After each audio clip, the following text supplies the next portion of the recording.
Ya, Assalamualaikum warahmatullahi wabarakatuh.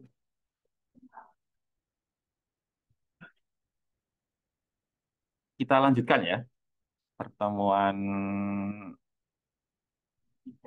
berikutnya hari ini, yaitu membahas tentang divergensi dan apa teorema divergensi, divergensi dan teorema divergensi. Kalau waktunya cukup, lanjut ke teorema Stokes ya. Nah ini, bentar, saya ini kan dulu ya. Nah, ini ya. Ya, jadi divergensi dan teorema divergensi. Kalau divergensi kan sudah kita bahas di pertemuan sebelumnya ya, yaitu seperti ini kan. Jadi divergensi dari medan vektor V, itu kan? Itu kan besaran apa kemarin itu? Divergensi itu skalar ya. Jadi divergensi V itu maksudnya itu do Vx per do X plus do Vy per do Y plus do Vz per do Z. Itu kalau dalam koordinat, koordinat apa itu? Kartesia. Ya, kalau di dalam koordinat silinder bola nanti nanti lain lagi ya. Ada rumusnya itu ya. Nah ini, nah itu divergensi ya. Saya kira sudah tahu ya di pertemuan-pertemuan sebelumnya. Nah, sebagai gambaran ya terkait dengan apa itu divergensi ya. Itu contohnya itu pada tadi kan divergensi itu bekerja pada ini pada apa medan apa? Medan vektor kan ya. Jadi harus besaran vektor ya. Nah, ini sebagai contoh ya, kalau kalau kalian baca di sini ini ya, ini kan terkait dengan apa ini? Ya, di sini ngomong ada E, ada B ya. Ya, bisa medan listrik, bisa medan magnet. Tapi kalau di contoh ini bukan medan listrik dan bukan medan magnet ya. Coba kalian lihat itu. Medan apa yang diambil di contoh ini? Dia menggunakan V kecil itu ya. V kecil itu apa? Kecepatan ya, ya benar kecepatan kan ya, ya. Jadi terkait dengan kecepatan, kecepatan apa ini? Ya sepertinya sih terkait dengan aliran ini ya, ya gitu ya. Terkait dengan aliran, velocity kan ya, velocity of flow of any is. Jadi kata alam misalkan aliran air lah gitu ya, gampangnya ya. Ya, tapi tidak harus kecepatan, ada juga besaran yang lain, misalkan apa? Medan listrik atau medan magnet, gitu ya. Ya, jadi di sini medannya medan kecepatan gitu ya. Jadi kemarin kan kalian sudah ngerti masa pengertian medan ya. Medan itu bergantung sama apa itu? Atau fungsi dari apa medan itu ya? Medan kan fungsi dari apa? Uh, atau lebih tepatnya apa? Fungsi posisi ya. Fungsi X, fungsi Y, fungsi Z. Ya, gitu kan. Di sini juga gitu. Jadi di sini alirannya itu bergantung sama posisi. Jadi beda posisi, beda beda alirannya atau lebih tepatnya beda kecepatannya ya. Jadi artinya ini apa? Alirannya bukan aliran yang kecepatannya kecepatannya sama semua ya. Ya, jadi aliran secara umum tergantung sama apa itu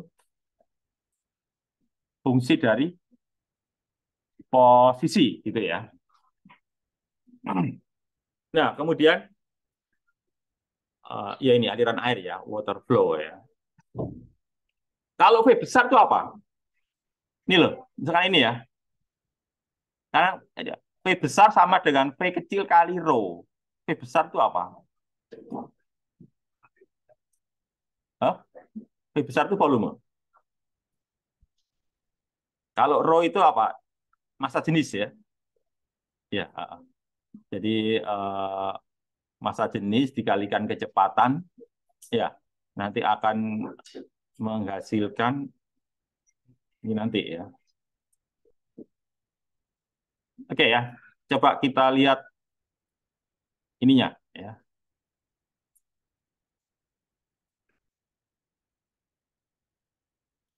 Ya, kita mulai dari ini ya. Persamaan berapa ini? 10,2 ya. Dia menyatakan apa? Ini sejumlah air ya. Benar nggak ini sejumlah air ya? Gini aja deh. Kan kalian tahu V kali T itu apa? Kecepatan kali waktu itu apa? S ya. S dikalikan penampang jadi apa?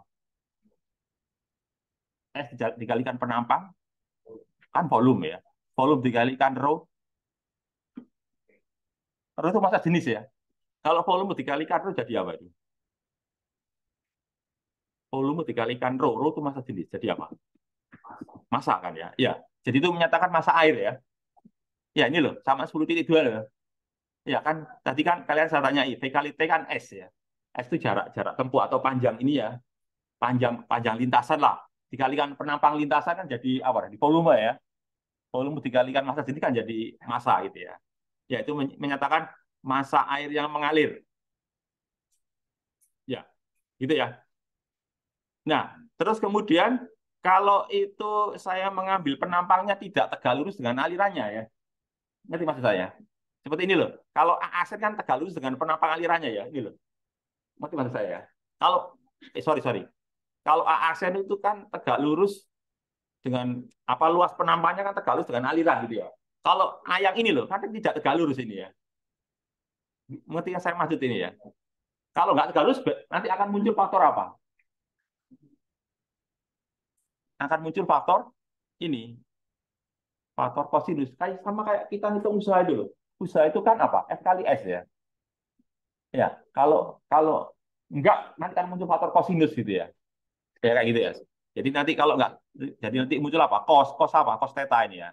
Nah ini maksudnya itu kalau ini penampangnya itu tegak lurus atau lebih tepatnya itu bukan tegak lurus, ya sejajar. Apanya sejajar? Garis normal ya. Kalian sudah nanti garis normal ya. Garis normal itu apa? Garis yang tegak lurus permukaannya. Ya namanya garis normal ya. Garis normal adalah garis yang tegak lurus sebuah permukaan ya. Atau nanti namanya vektor normal ya. Norm dari bahasa istilah matematika itu ya. Jadi kalau vektor normalnya sejajar, ya langsung dikalikan. Tapi kalau tidak sejajar, membentuk sudut ya, dikalikan apa? Cos theta, gitu ya. Atau secara umum nanti kita tulis ini nanti apa ini? Jadi gini, V rho, jadi V dikalikan rho itu kita sebut dengan nama V ya. Ya, V kali rho itu kita sebut dengan nama V. Ya, berarti V ini menyatakan ya jadi perkalian V sama rho ya. Jadi kalau cos berarti kan kita kalikan dengan dot ya. Dot apa? Ya dot dot ini. Dot apa namanya itu? Dot vektor normalnya ya. Vektor vektor vektor normal itu maksudnya itu vektor satuan ya. Vektor satuan yang tegak lurus dengan apa?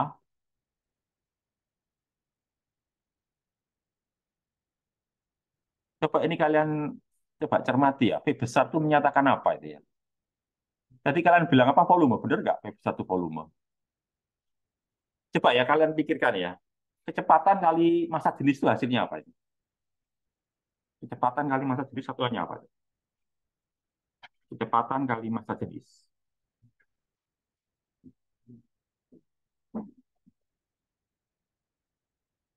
Apa ya? Besaran apa itu?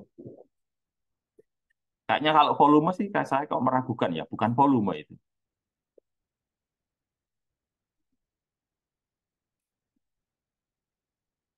Ya, jadi coba ya, coba ini menarik ini sebenarnya. Ya. Coba ya saya ini dulu lah, menarik ya. Jadi kalau di sini nih dituliskan apa tadi? Ini ya, tadi kan di bawah ditulis gini ya, V besar, ya vektor kan ini ya. Tadi kalian ngomong volume bukan ya? Ya itu apa? Rho dikalikan kecepatan ya. Gini loh, vektor dia itu ya. Nah ini. Coba kalian cermati, kalau dari satuannya apa itu? Kan kalian tahu satuannya rho ya. Satuannya rho apa? Kilogram per meter kubik ya. Kalikan kecepatan. Kecepatan itu apa? Meter per detik, meter per sekon. Jadinya apa nih? Coba ya. Kita coba telah pakai pakai satuan ya. Kan kalian tahu rho itu satuannya apa? Kilogram per meter kubik ya. Ini ya. Lalu kalau volume itu apa? Kok volume? Apa ini? Meter per sekon ya. Oke, jadinya apa nanti ini?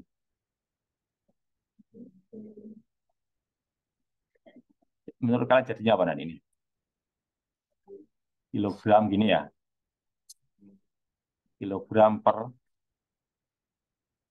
ya, per apa ini? Meter persegi ya. Lalu apa? Per sekon ya. Nah,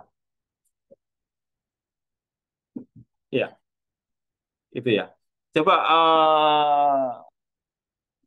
kalau debit apa? Masih ingat rumus debit ya? Kalau debit itu apa? Debit itu apa? Luas penampang ya. Luas penampang dikalikan kelajuan ya. Debit ini ya. Kalau luas penampang itu apa itu? Meter ya. Meter persegi ya. Itu kan ya.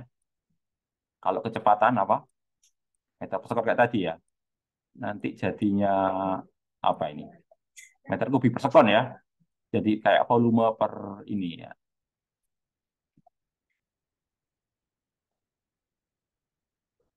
Ya ini ya, meter per ton ya.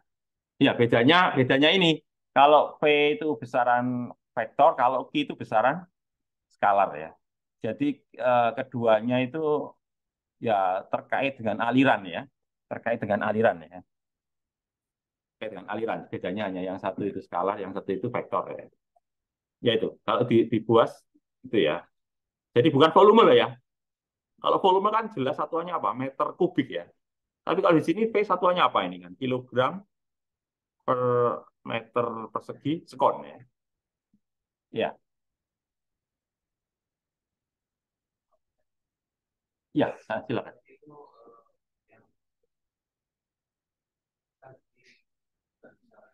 Yang mana? Yang ini dah. Sepertinya begitu. Ini kan saya tahunya ini definisi yang ada di bukunya Boas. Ini loh, coba ya. Cuma saya perlu ngecek dulu ini besaran apa ya. Besaran tes sendiri ini loh. Kan Boas mendefinisikan ini loh. Di sini loh. Di bukunya Boas ini loh. Mary L. Boas. Ini kan bukan ini sebentar, sebentar. Ini loh. Ini loh, ini kan. Ini loh. Ya, V besar sama dengan apa? V kecil kali rho ya. V kecilnya kan jelas. V kecilnya itu apa? Kan kecepatan kan ya. Ya, dikalikan rho ya.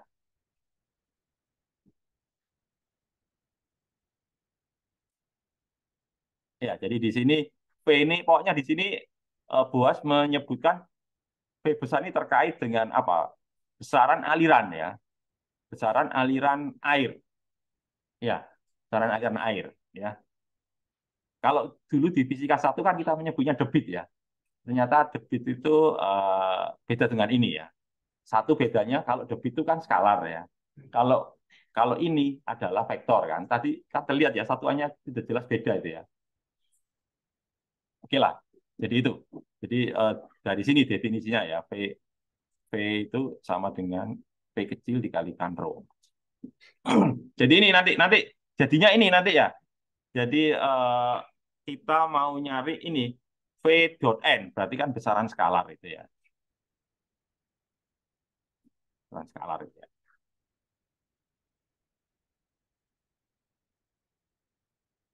Nah, terus ya kemudian jadi gampangnya gini lah. Katakanlah ini sebuah kotak ya. Ya ini sebuah kotak ya. Terus di sini ada aliran masuk ya kan pasti eh, katakanlah gini ya. Sebut aja kalau ada aliran masuk sebenarnya positif ya. Aliran keluar sebut aja negatif gitu ya. Jadi dalam kotak ini ada aliran masuk, ada aliran keluar ya. Masuk dalam kotak kita beri tanda positif. Keluar dari kotak kita kita beri tanda negatif. Alirannya katakanlah jangan dipandang satu arah, ke berbagai arah lah gitu ya, secara umum ya. berarti kan alirannya kan bisa lewat apa? Kanan kiri gitu ya, depan belakang atau atas bawah gitu ya. Begitu pula keluarnya ya, bisa depan belakang apa itu pokoknya ada berapa permukaan? Ada berapa permukaan? Ada 6 kan itu ya. Ya. Cuma kalau di sini kan gampangnya ya, kalau di sini kan seperti ini kan dianggap alirannya dari satu arah, keluarnya dari satu arah kan begitu ya. Nah ini loh. Jadi ini loh, ini maksudnya 10,5 itu maksudnya itu ya. Ya gitu ya. Jadi ini kan tadi ya. Ini kan kalau DY berarti permukaan apa ini? Permukaan 2, permukaan 1 ya. Ya. Eh, kalau 1 2 ini berarti apa? Atas bawah kiri kanan ya sebenarnya ya. Ya X ya berarti. Benar. X berarti kiri kanan ya. Kalau Y berarti apa? Atas bawah ya. Top and bottom ya. Kemudian kalau Z berarti apa? Depan belakang ini ya. Depan belakang ini. Gitu ya. Nah, itu nanti ya. Kalau saya jumlahkan ya ke 6 permukaannya nanti akan menghasilkan ini ya. Jadi apa? Divergensi V dikalikan dengan volume. Nah, gitu ya. Sehingga nanti jadi gini loh. Eh gampangnya gini aja. Saya beri ilustrasi gini ya. Mungkin kalau membahas ini agak ini ya, agak sulit dipahami ya. Katakanlah misalkan di dalam kota itu ada aliran air masuk ya, terus ada aliran air keluar ya. Kalau yang masuk dan keluar sama, apa yang terjadi di dalam kota ini? Kan istilahnya kan tidak ada. Atau gini loh, misalkan yang masuk lebih banyak daripada yang keluar, apa yang terjadi? Kan terjadi penumpukan ya. Tapi sebaliknya kalau misalkan yang keluar lebih banyak daripada yang masuk, apa yang terjadi? Kan terjadi pengurangan ya. Ya. Atau mungkin contoh ilustrasi yang gampang itu katakanlah sebuah terminal ya. Dalam sebuah terminal ada bis yang masuk, ada bis yang keluar ya. Kalau bis yang masuk dan keluar sama kan berarti apa? Di, ya bukan kosong tapi tetap gitu ya, tetap ya. Tapi kalau yang masuk lebih banyak daripada yang keluar, berarti kan terjadi penumpukan ya, atau bukan penumpukan sih, penambahan lah lebih tepatnya ya.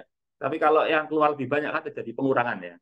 Pengurangan apa? Pengurangan jumlah jumlah busnya gitu loh. Sama kayak ini ya. Jadi ini terkait dengan masuk dan keluarnya ini ya. Nah, terus berikutnya ini ya, yaitu apa? D rho per dt ya. D rho per dt berarti kan rho itu apa sih? Rho itu kan massa jenis ya. Ya. Terus dibagi terhadap apa? Berarti apa? Perubahan massa jenis. Coba kalian lihat. Kalau massa jenisnya berubah, itu apa yang terjadi? Ya, massa jenisnya berubah. Berarti apa yang terjadi? Jadi ceritanya itu volumenya tetap ya. Ya, volume tetap ya. Jadi volume tetap. Kalau massa jenisnya berubah, berarti apa? Yang berubah itu apa? Masanya kan ya. Kan volume volume kotaknya tadi loh. Gitu ya. Jadi gitu. Jadi nanti dari situ nanti kalian pasti pasti paham dengan ini nanti ya. Nanti pada akhirnya kalian nanti akan paham dengan ini nanti. Ini loh. Ya nanti ini ya. Bahwa perubahan dari massa jenis ya itu sama dengan nah ini ada ini ya. Terus dikurangi dengan ini ya. Apa itu negatif dari divergensi dari V ini gitu ya. Terus ini ada lambang apa ini? Lambang apa ini? Lambang. Ya ini terkait dengan ini loh, sumber ini ya. Eh, sumber sumber density. Jadi kalau ada sumber, ya. Jadi maksudnya sumber itu apa sih? Katakanlah misalkan air ya. Kalau di situ ada sumber itu berarti kan di situ ada mata air lah, katakanlah gitu ya. Kalau ada mata air, apa yang terjadi? Kalau ada mata air, kan terus bertambah, gitu kan ya? Jadi kan terus bertambah kalau ada mata air ya, gitu ya. Tapi kalau nggak ada mata air ya nol gitu ya. Jadi gini loh, nanti itu ya isinya Ya ini source density ya, sumber ini ya. Ya, sehingga nanti kalau ini saya pindah ya, katakanlah nggak ada ini, nggak ada sumber ya. Ya, jadi tidak ada sumber artinya air berasal dari aliran ya, tidak murni dari aliran, tidak ada sumber. Maka nanti yang terjadi nanti jadi gini kan, apa nanti? Divergensi dari besaran V tadi itu ya, nanti sama dengan apa? Negatif apa? Negatif doro per dot. Atau kalau saya pindah nanti jadi ini kan ya nanti ya. Ya, negatif negatif V plus apa nanti itu? Rho per dot sama dengan nol. Itu yang disebut dengan nama apa itu? Persamaan kontinuitas. Ya, persamaan kontinuitas. Artinya apa persamaan kontinuitas itu? Yang masuk dan keluar ya gitu ya.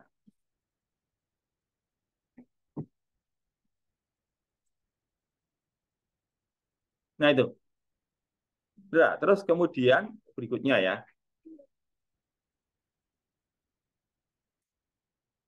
Ini kalian sudah apa itu pernah belajar ini ya kalian? Mekanika fluida ya. Mekanika fluida. Ini ya mungkin contoh kalau belum pernah berarti contoh ini nggak pas itu ya. Contoh itu berarti nggak pas itu ya. Ya, kemudian ada contoh yang lain itu ya. Ya, ada contoh yang lain sih. Yaitu hukum Gauss gitu ya. Ya,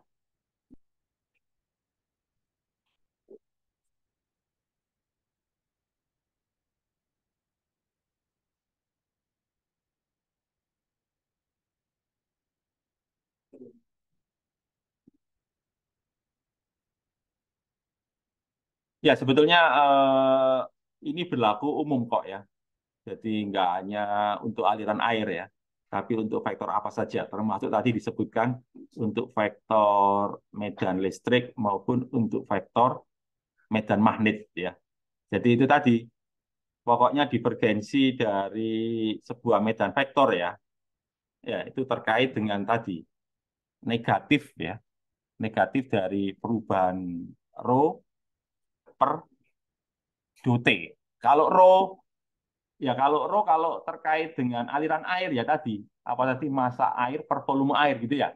Kalau nanti terkait dengan medan listrik, rho itu nanti apa nanti terkait dengan ini nanti apa itu muatan persatuan volume gitu ya. Itu. Kalau nanti dikaitkan dengan medan listrik ya nanti rho itu nanti terkait dengan ini apa ya muatan kutub istilahnya itu ya. Ya nanti menyesuaikan gitu ya. Besaran apa, besaran medan apa yang nanti yang digunakan gitu ya. Nah, cuma yang jadi masalah kan kalian belum familiar dengan ini ya, dengan uh, aliran fluida ya. Mungkin kalian yang familiar itu hukum Gauss gitu ya.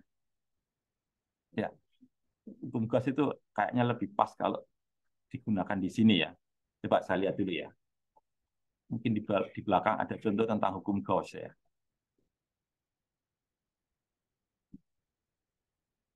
Nah, ini ada deh. Ini ada ya, sebagai contoh ini ya. Ini loh. Ini hukum kolom ini ya, contoh ya. Ini adalah contoh hukum kolom ya. Mungkin ini lebih lebih akan lebih menjelaskan ya daripada kalau kita gunakan ini. Oke, jadi kalau jadi oke lah, saya gunakan hukum Gauss saja ya, biar kalian nangkap maksudnya apa ini. Jadi gini, kan kalian tahu ya, E itu kan medan listrik ya. Kalau E saya kalikan dengan sebuah penampang ya, jadi jumlah medan listrik yang menembus sebuah penampang itu namanya apa? Jumlah medan listrik yang menembus sebuah luasan itu namanya apa? Ya, hukum Boyle. Banyaknya garis yang menembus sebuah permukaan itu namanya apa? Namanya kan flux ya. Ya, flux ya. Flux adalah banyaknya garis yang menembus sebuah luasan gitu ya. Flux ya.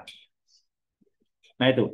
Nah kalau luasannya tertutup, Iya, berapa banyak garis yang menembus. Jadi nanti aturannya sama kayak tadi.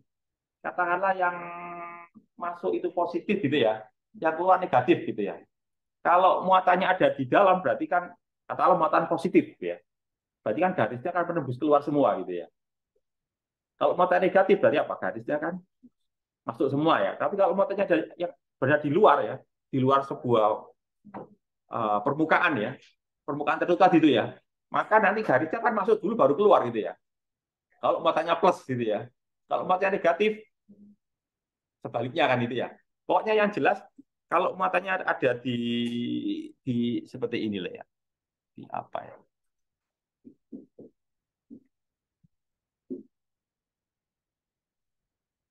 Itu ya. Lah ini ada hukum Gauss gitu ya. Mungkin ada contoh-contohnya ya. Itu bisa. Oh ini sudah penerapan ya. Jadi gitu. Jadi nanti besarnya itu bergantung muatannya kan gitu ya. Ya, lah muatan itu yang disebut dengan nama rho ya. Cuma di situ rho itu menyatakan apa? Muatan persatuan volume. Gitu kan ya?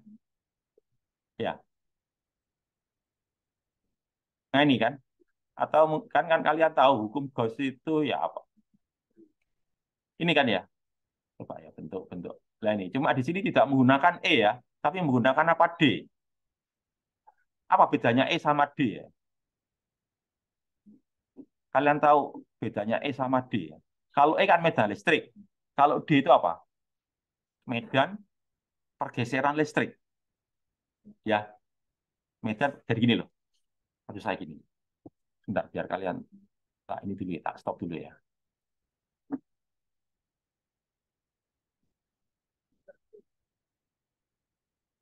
Ini loh, maksud saya. Kan kalian tahu ya, hukum Gauss itu kan gini ya. Integral apa? Saya kasih ini berarti apa? Permukaan tertutup ya. Ini kan. Lalu apa? Ini kan ya. Apa ini? Dot ya. Ini kalau nggak salah pakai apa? D apa DS DA ya. Katakanlah luasan ya.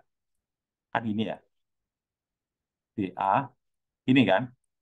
Terus sama dengan apa? Kan sama dengan ini kan. Q per epsilon nol gitu ya. Gini kan ya. Divisi K2 itu ya. Iya, gitu kan. Artinya kalau Q-nya positif berarti apa? Fluk ini kan fluk ini namanya fluk ini ya. Jadi kalau muatannya positif berarti apa? Berarti fluk yang menembus itu apa? Positif ya. Kalau muatannya negatif, berarti fluk yang menembus negatif ya. Kalau muatannya ada di luar, berarti di dalam muatannya apa? Nol kan ya. Berarti apa? Fluknya nol. Artinya fluk nol tidak berarti tidak ada yang menembus. Ada yang menembus cuma apa? Imbang antara yang menembus masuk sama yang menembus keluar gitu ya. Nah itu ya. Nah itu gini ya. Prosesnya itu gini. Tadi kan kalau di Boas kan tidak menggunakan E, tapi menggunakan apa? D ya. D tadi apa D itu? Ya, vektor pergeseran listrik. Itu sama dengan apa? Kalau di ruang hampa ya, kalau di ruang ini kan pakai ruang hampa ya, ya ini saya pakai ruang hampa dulu lah biar gampang ya. Gini epsilon nol dikalikan apa? E gini ya. Gini kan. Nanti jadi gini nih. Ya. Sehingga kalau menggunakan ini nanti persamaannya jadi gini nanti ya. Nanti jadi berubah jadi yang ditulis sama bos tadi ya. Ya ini fluk dalam permukaan tertutup nanti ini nanti D ini nanti ya. Apa ini? Dot DA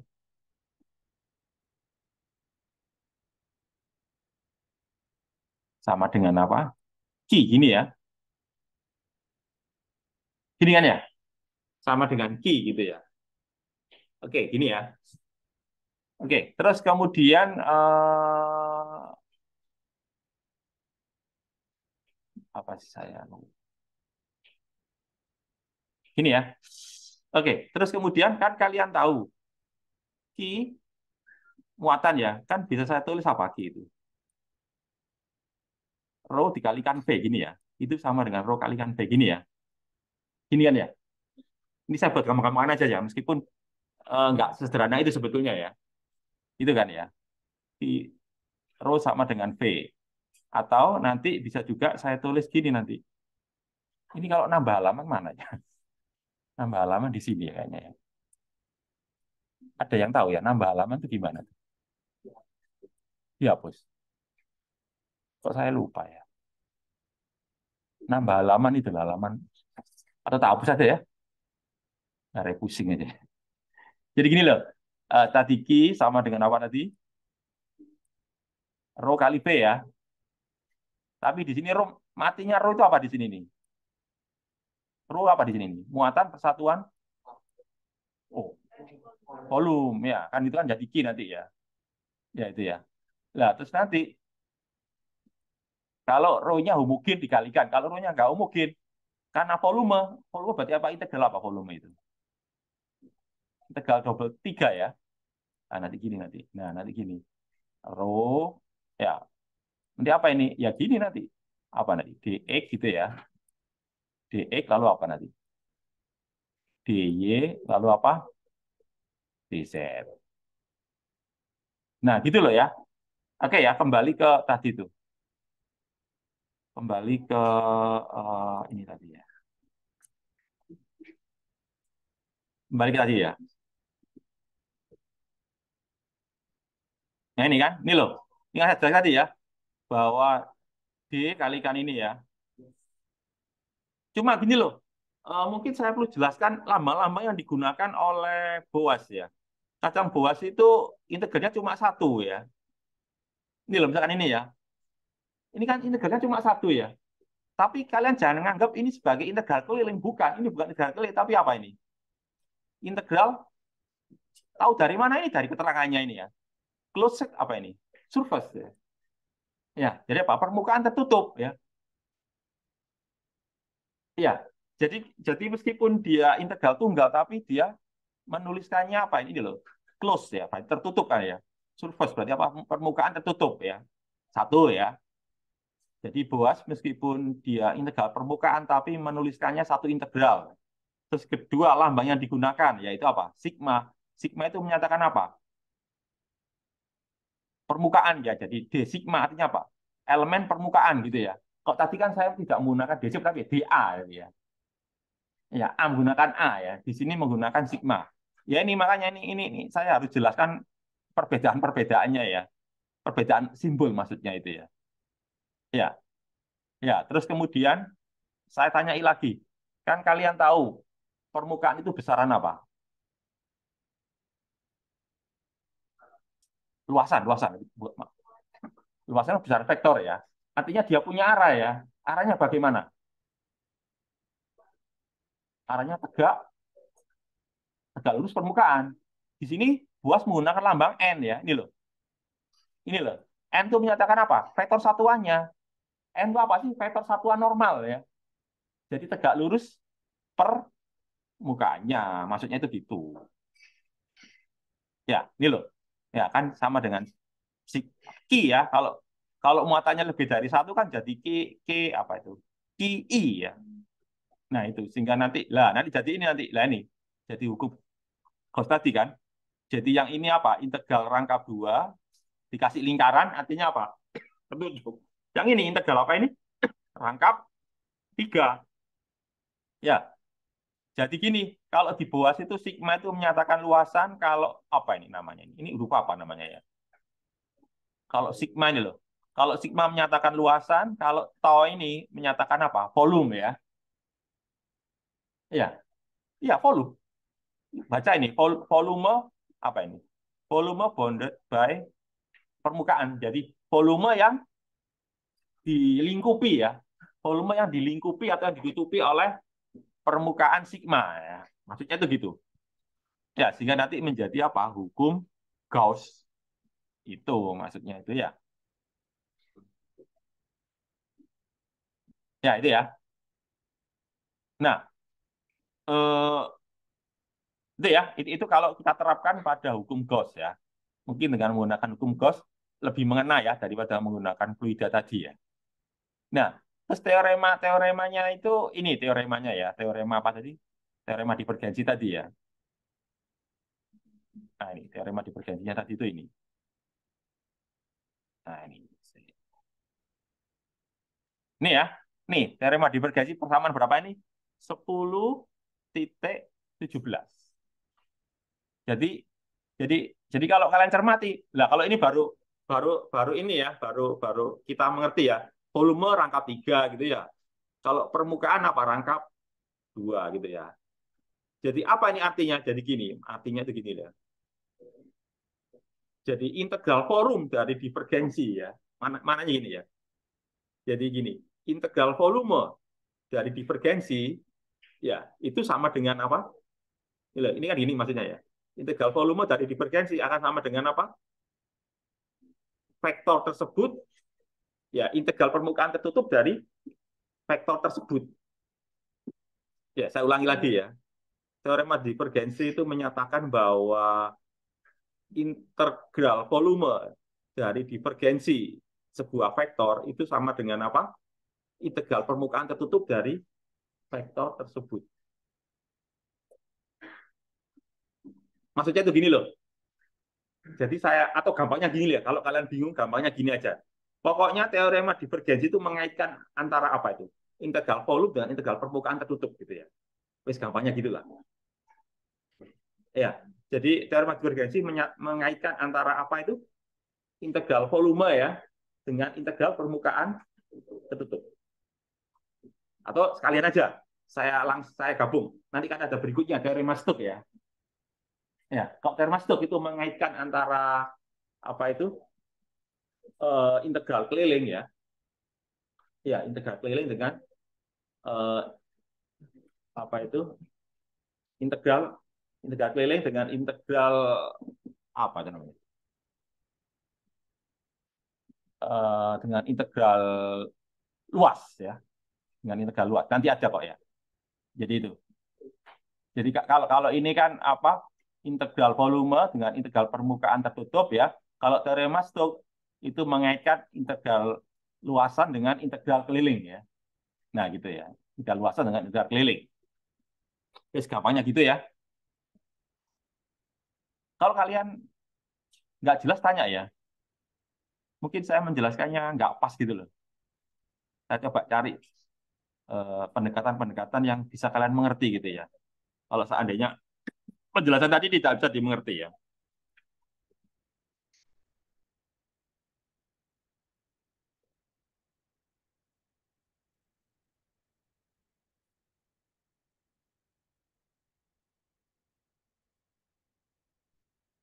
Nah, sebagai contoh ya, ada contohnya enggak ini? Ini di sini enggak ada contohnya ya.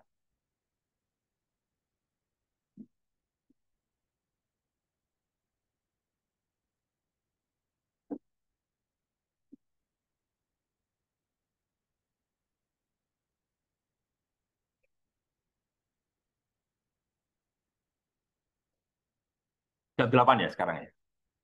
Sekalian aja ya. Sekalian aja saya lanjutkan dengan apa tadi? Call sama teorema Stokes.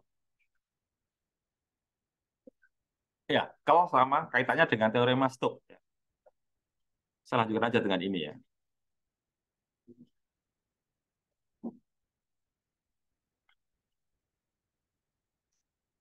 Nah ini kalian lihat berbagai macam medan vektor ya. Ya, ada A, ada B, ada C, ada D. Ya, kalau A itu apa itu? Ini loh, medan vektornya berbentuk A. Namanya vortex ya. Vortex itu seperti ini ya. Ini namanya vortex ya. Contohnya apa? Contoh medan vortex itu apa? Kan kalian tahu kalau misalkan ada kawat lurus ya, saya sehari listrik timbul apa nanti? Ada kawat lurus ya, timbul apa nanti? Awat lurus ya, sehari listrik akan timbul apa nanti? Medan maritnya gimana? Nah, melingkar-melingkar kan ya? Berarti berbentuk apa itu? Berbentuk ini, vortex. Itu ya. Jadi kayak itu contoh ya, contoh. Kemudian ada lagi yang berbentuk kayak ini, parallel flow atau constant flow. Contohnya apa? Misalkan ya tadi aliran air dalam pipa ya, pipanya. Tapi aliran air bukan aliran viskos ya, karena ada yang viskos ya. Kalau yang viskus kayak gini nih namanya viskus ini ya. Viskus itu berarti apa? Berarti makin dekat dengan dinding makin kecil alirannya ya. Nah, kayak gitu ya. Nah, ada juga yang berupa ini corner ya. Jadi ada apa belokan kayak gini nih ya. Ini macam-macam apa ini macam-macam bentuk apa itu? Bentuk medan ya. Medan vektor maksudnya ya. Soalnya kita kan bahas bahas kel berarti terkait dengan medan vektor ya. Kita nggak bahas ini.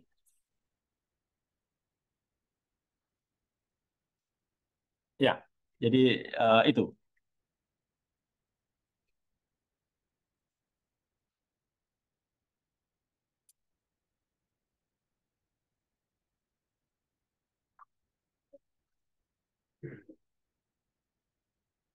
Nah,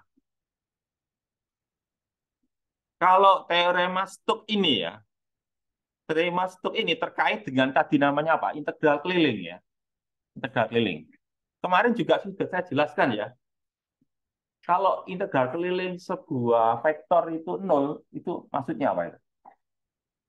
Integral keliling sebuah vektor itu nol, maksudnya itu vektornya itu apa?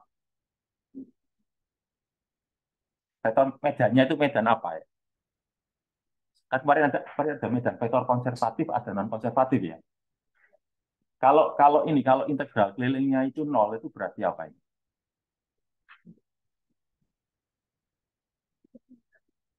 Kemarin apa ya? Kalau dia nol berarti dia itu medan konservatif gitu ya. Kalau nggak nol berarti kan gitu sih ya. Kemarin kan gitu ya. Nah itu. Ya terkait dengan itu nanti ya. Jadi untuk ngecek ngecek medan itu konservatif atau enggak, kita gunakan apa? Kita itu apanya? Kelnya ya. Kalau kelnya nol berarti dia itu apa? Konservatif. Soalnya gini loh, pokoknya intinya gini ya. Kalau itu terkait dengan apa? Integral keliling. Gitu kan. Kalau divergensi tergantung dengan apa tadi? Integral permukaan tertutup tadi itu ya. Itu dulu ya. Kalau tadi teorema divergensi mengaitkan ya antara apa itu integral volume ya dari divergensi sebuah vektor ya itu akan sama dengan apa integral permukaan itu dari vektor tersebut. Nah itu kalau teorema Stokes nanti kaitannya dengan integral keliling yaitu ini nanti. Tadi kan saya singkatkan ya integral luasan ya. Nah ini loh ini teorema Stokes tuh ini ya. Nah, kok nggak dikotai ya? Lain di dikotai ini ya. Ini loh. Ini ya. Jadi integral keliling ya. Integral keliling sebuah vektor itu sama dengan apa? Integral permukaan dari kelnya. Ya, jadi apa integral keliling? Jadi kalau misalkan medannya konservatif, berarti kan kelnya apa? Nol, berarti apa? Integral kelilingnya juga nol kan itu ya. Nah, itu yang disebut dengan nama teorema Stokes ya. Jadi mengaitkan antara integral keliling dengan kel ya. Ya, mengaitkan apa? Integral keliling dengan kel. Kalau teorema divergensi mengaitkan apa? Divergensi dengan integral permukaan tertutup.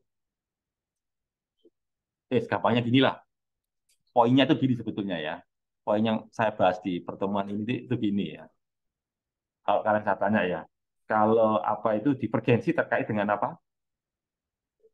Integral permukaan tertutup. Ya, divergensi terkait apa? Integral permukaan tertutup. Kalau terkait dengan integral keliling.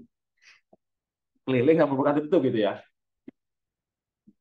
Ya, kalau fluk itu kan nanti turunan-turunannya itu ya. Itu aja poinnya itu ya. Poin pentingnya itu.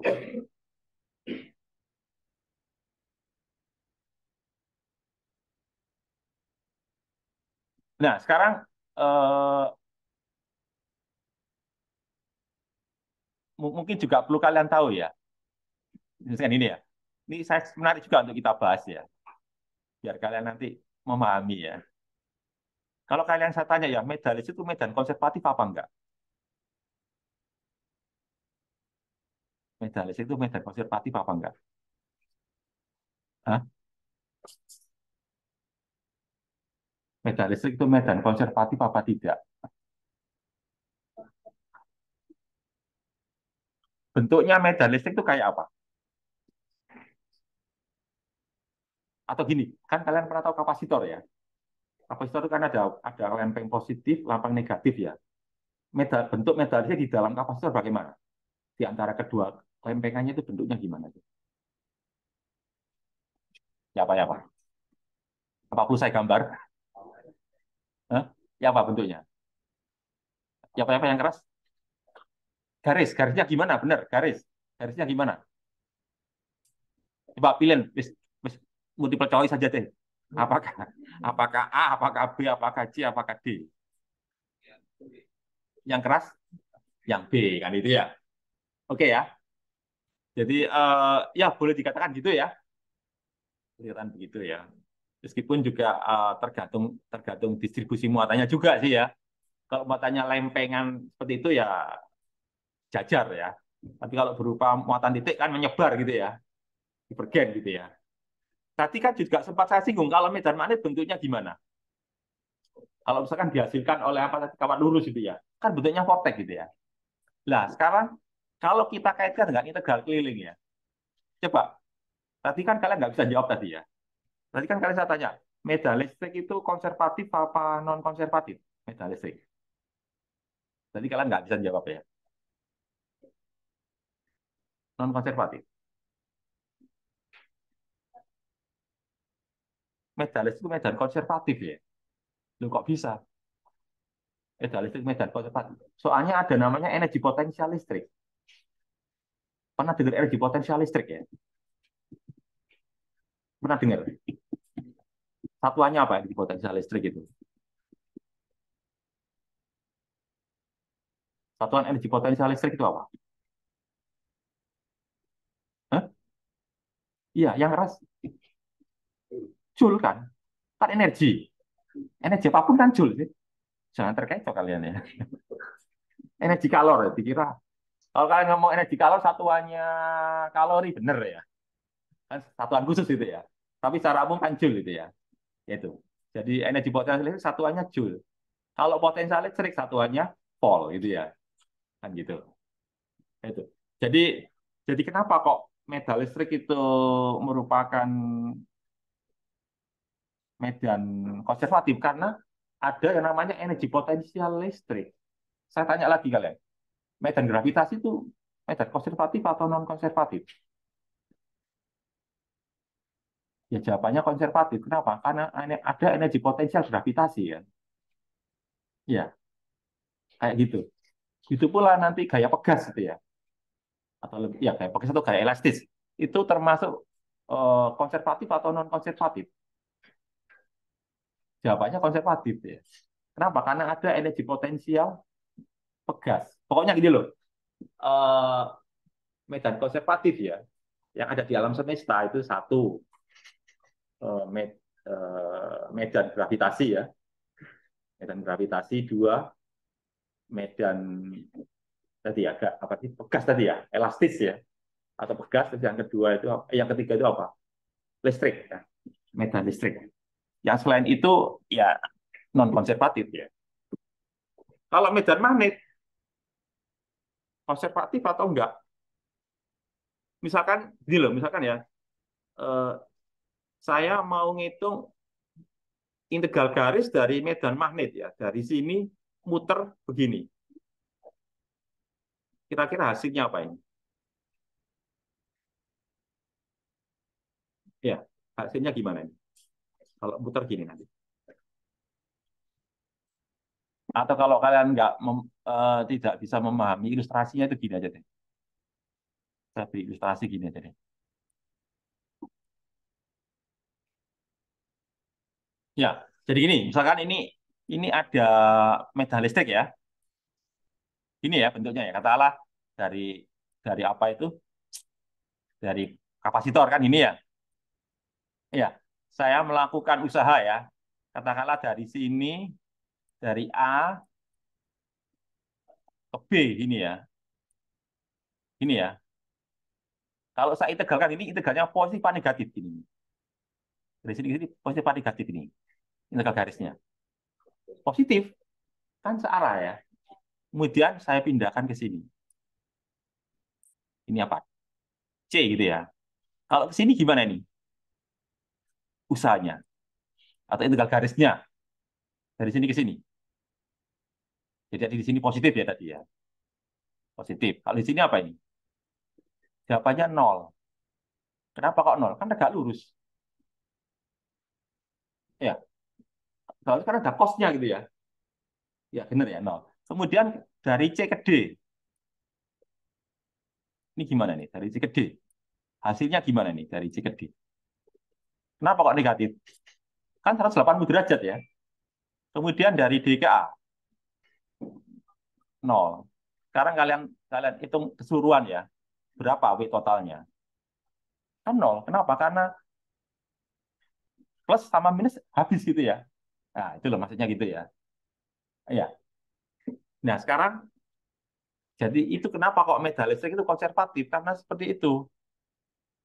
Ya, sama kayak medan gravitasi ya. Katakanlah kita ngitung, misalnya kan gravitasi kan arahnya ke bawah ya. Ini kan ya. Ini kan ya, arahnya ke bawah gini kan ya. Ya, ketika benda itu bergerak jatuh ke bawah, kan usaha oleh gravitasi positif gitu ya. Ini kan. Ketika dia bergerak mendatar gini, kan tidak ada usaha. Gitu kan ya. Ketika dia naik, usahanya kan negatif gitu ya. Kenapa? Karena melawan gravitasi gitu ya. Gravitasi berlawanan. Lalu ini kan nanti jadi apa? Nol gitu ya. Nah itu bukti bahwa gaya gravitasi itu nol ya. Terus kemudian kalau saya ambil tadi ala medan listrik, tadi medan listrik kan bentuknya apa? Melingkar gini ya. Ya kan gini ya. Nah, inilah melingkar gini ya. Ini kan ya. Nah, misalkan saya bergerak dari sini ya, atau ini ya, dari A ke B sini, usahanya positif atau negatif itu dari A ke B kan positif, ya. Dari B ke C bagaimana? Positif, ini C ya. Dari C ke D bagaimana? Hah? Positif atau negatif? Kenapa kok negatif? Loh, kalian nggak ngerti medannya. Medannya itu gimana? Medannya itu muter. Loh, tadi kan namanya apa sih? Tadi vortex ya. Kok kalian bisa mengatakan negatif? Ya positif kan? Iya. Terus ke sini nanti apa ini? Positif lagi kan itu ya? Ya positif kenapa? Karena arah arah integral lintas saya ngikuti arah medannya ya. Tapi kalau saya balik negatif semua, yang jelas nggak pernah nol. Bisa positif, bisa tergantung tergantung arah gerak lintasannya ya. Ngikuti arah medan atau melawan medan ya. Kalau ngikuti arah medan ya positif. Kalau melawan medan negatif. Tapi yang jelas nggak mungkin nol. Kenapa? Karena bentuk medannya muter gitu ya. Jadi kalau bentuk medannya muter nggak mungkin integral kelilingnya nol gitu loh. Maksudnya gitu ya. Bisa plus bisa min tergantung arah apa itu arah muternya ya. Melawan medan atau searah medan kan gitu ya. Itu loh bedanya ya. Makanya nanti nanti nanti kalau kalian saya tanya ya, medan magnet itu konservatif apa enggak? Jawabannya tidak. Karena medan magnet kan muter gitu ya. Vortex kan itu ya. Makanya dia tidak konservatif. Tapi kalau medan listrik konservatif ya. Itu yang perlu kalian tahu ya.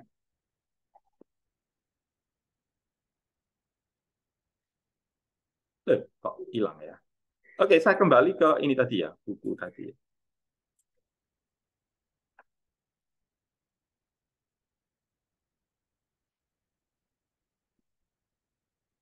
Nih ya, jadi ini adalah macam-macam bentuk dari medan ya. Nah, itu sehingga nanti terkait dengan integral keliling. Nah, itu ya.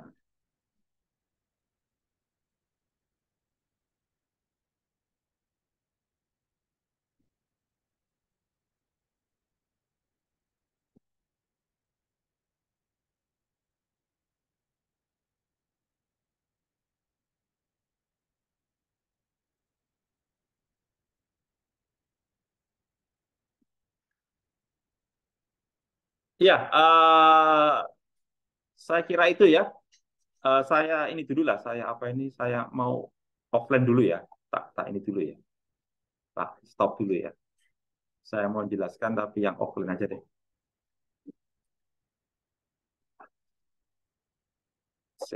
Udah ya, off aja, tak off aja ya. Tak end ya.